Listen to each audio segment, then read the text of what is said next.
Vlogger daw siya. Shout out. Shout out! And guys, on the way na kami para sa pangalawang decoration namin. Ayan, at medyo malapit na. 8 minutes na lang guys. Ayan, 8 minutes. Ayan. Is, gate number 1. Guys, nandito na tayo. Diyan daw sa labas. There. The first gate. Ayan, ito yung school. Have students still? No more. Number 5. This number 1 there. Nila sa Abu Dhabi, ay sa Dubai kasi. There. The first one, it's there. Dami ng ano sa. This. Nakasale yung motion gate, 99. Oh, mahal pa rin. Ayan guys, Nagkanasama mo dun eh. dyan tayo. Pinakita ko nga din yun. Kasi Pilipino na. Guys, ayan yung gamit natin. At dito tayo magde-decor. Ayan guys, so dyan tayo magde-decor ngayon. At ayan, kasama natin yung dalawa ron. Ayan yung mga artist natin. Yung sister na yun maglalagay sa doon. Tatlong organic, ayan, gagapang dyan. Dyan tayo maglalagay muna. Ayan, maglolobo na sila dito. Ayan, nag-set up na rin yung mga vlogger natin. Ayan guys, gold, silver, pearl, saka black yung gagamitin natin lobo. Katulad nung sa graduation, eto, ang magaganap naman dito ay parang graduation walk daw. Graduation walk. Kaya let's go mga magic time lapse na. Ayan guys, inumpisa na natin dito yung paglolobo. Ayan, dalawa kami ni Ira dito naglolobo. Tapos si Arnie isang nagka-cluster. Ayan, tinulungan ko muna sila maglobo dito para mabilis. Tapos pag nangalhati na ang tekniko, ako yung magbubuo ng cluster.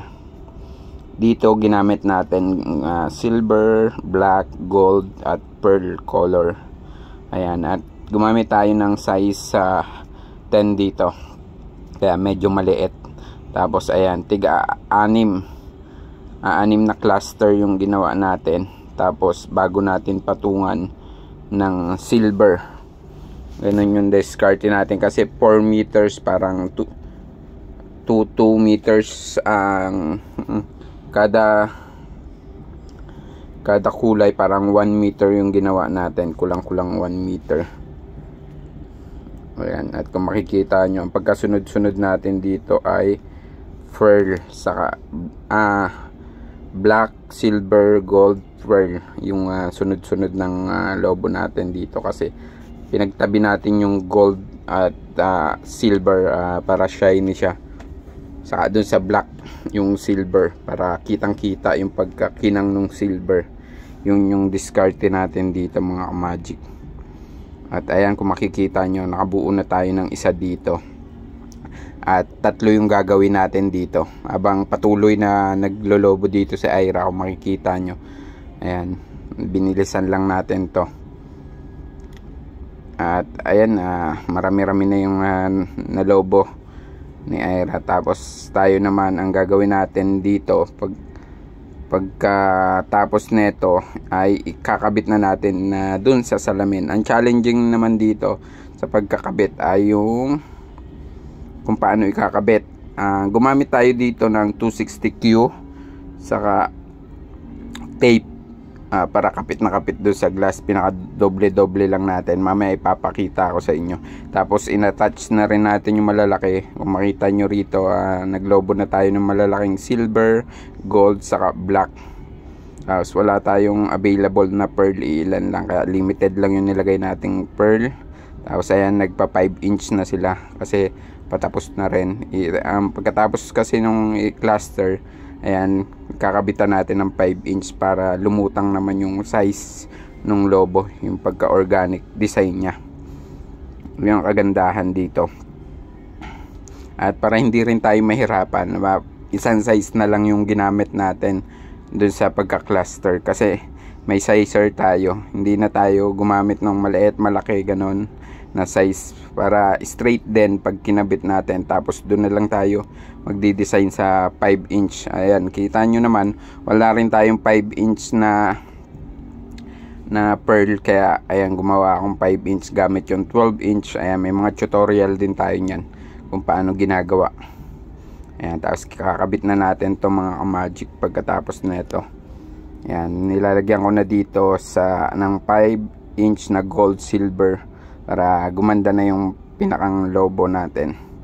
Ayan, at ipapakita ko sa inyo kung paano ko kinakabit yung lobo na 5 inch. Gamit lang yung rubber band guys, hindi tayo gumamit ng 260Q para hindi maaksaya sa 260Q.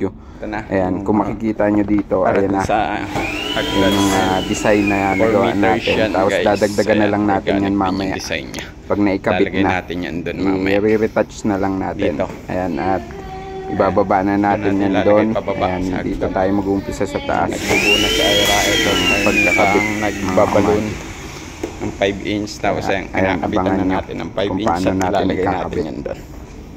Ayan, eto na. Ayan, nagpatulong tayo kay isa dito sa pagkakabit para hindi malaglag. Ayan, kung makikita nyo, ayun, may nakalagay na ako dyan na 260Q. Tapos ayan, nakaabang na siya. Tinatali ko lang doon sa pinakang nylon.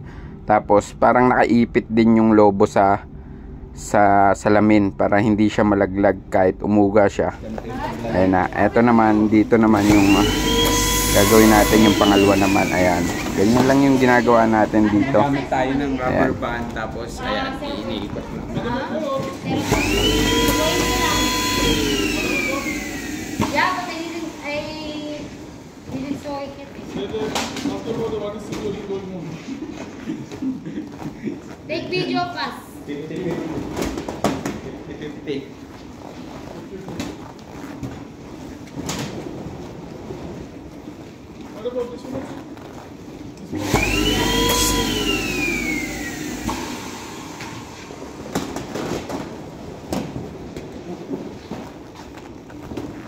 Ayan, kung makikita nyo dito, ayan, rubber band lang yung iniikot natin dito sa lobo. Ayan, tapos ayan, ikakabit na uli natin yan doon sa pangalawa naman. By color yung ginawa natin dito, hindi natin minix para kitang-kita yung kulay at design. Ayan, tapos naglagay din tayo ng 18 inch yung ginamit natin, pero hindi natin in 18 inch yung iba. Naka 14 lang, ganun lang yung size. Kasi para iba-iba yung size din at nagbibigay design nyo pag gagawa kayo ng mga ganito sa stair na design na organic. Kaya ayan mga ka-magic, eto ilalagay na natin to at ipapakita ko naman sa inyo kung paano ko ilagay uli yung pangalawa natin na design. Pangatlo, ayan, kabit na. Tapos ayan yung isa. Ito yung pangatlong lobo na dito sa stair na ilalagay natin. Ayan yung isa dito. At ito makikita nyo, ayan o, tape. Lagyan natin ng tape, tapos 260Q pa ganun. Tapos yun yung itatali natin sa nylon. Ayan yung isa guys. Ayan, kabit na natin to. Ayan guys, katulong naman natin dito si Manir at si Arnisa naman yung nagbibideo para sa company. Yung video yung ginagawa niya. Ito yung sa akin, naka-timelapse tayo dito. Ayan, napakasimple lang guys. So kung tingnan nyo, hindi mabigat yung hindi mahirap gawin. Kasi ayun no, napakagaan ng lobo. Tapos itatali nyo lang ng tama. At make sure nyo lang na hindi matatanggal yung tape. Ganun lang kasimple pag may mga gagawin kayo sa glass. Nagawa natin tatlo. Ayan, at kung makikita nyo ay yung una. Tatlo lang kasi yung order na 4 meters. Tatlo lang kasi order. Pero kung marami mas maganda yun guys. Sa baba. At ayun o guys. Napakaganda guys. Tingnan kasi nga parang gumapang doon sa salamin. Design. Yung lobo. At yung kulay ng combination maganda. Ayan, ito yung view naman sa taas. Ayan. Ang ganyan, nasa baba na tayo. Third floor yung hagdan guys, kaya napakataas hanggang third floor. At eto naman guys, yung mga gagawin natin dito sa balloon backdrop ng graduation. Parang photo booth din siya. na lobo naman yung background. Dito naman gumamit naman tayo ng size 10 pa rin. Tapos ayan, clinaster lang natin dito uli na tatlo, tapos may 4, ganun lang, hanggang 2 meters naman. Parang pillar, kung marunong kayo gumawa ng pillar, parang ganun lang yung style ng ginawa natin. Magkakasize pa rin kasi mahirap din pag hindi magkakasize kasi tatagilid tapos may bakante. Kaya ang ginawa natin dito na technique ay ninylon natin tapos tatacker natin dun sa board. Ayan, pagkatacker natin sa board, ayan, itatali natin din dun sa nylon. Ganun lang yung mga technique. Pag hindi nyo maitacker, gamit lang kayo ng tape. Ayan, ganyan o. Ayan, kung makita nyo, ayan, tinacker na natin. Tapos itatayo natin parang pillar. Tapos inalternate naman natin yung kulay. Ayan guys, ayan, kung makikita nyo, silver naman yung inuna natin dito. Parang pahiga siya, pa-islant yung design na gagawin natin dito, kaya alternate. Tapos next natin dyan yung gold para maganda yung pinakang design na kakalabsan nya. Hindi siya yung straight na magkakaparehas yung kulay. Ayan, pa-slant yung ginawa natin dito. At pag nabuo yan, maganda yung kakalabsan yan mga ka-magic kasi naka-slant. Tapos dyan na natin lalagyan na malalaki, maliliit, 5 inch. Pag natapos na natin pagkabit-kabitin, ayan, ganun yung technique natin para pantay rin. Ayan, kung makikita nyo, nagtatakar tayo dito. Ayan, at eto na yung kinalabasan niya mga ka-magic.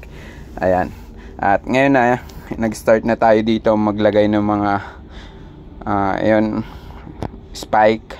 Tapos yung mga 5 inch, pinagsama-sama natin parang line. Tapos ayan, kinabit natin 20-25. Ganyan yung isa sa ginawa natin mga ka-magic. Tapos lalagyan natin yung grand. Ayan, kung makikita nyo, ang ganda ng kinalabasan mga ka-magic ko. Yan na yung atin. At ayan, nagpipicture na sila.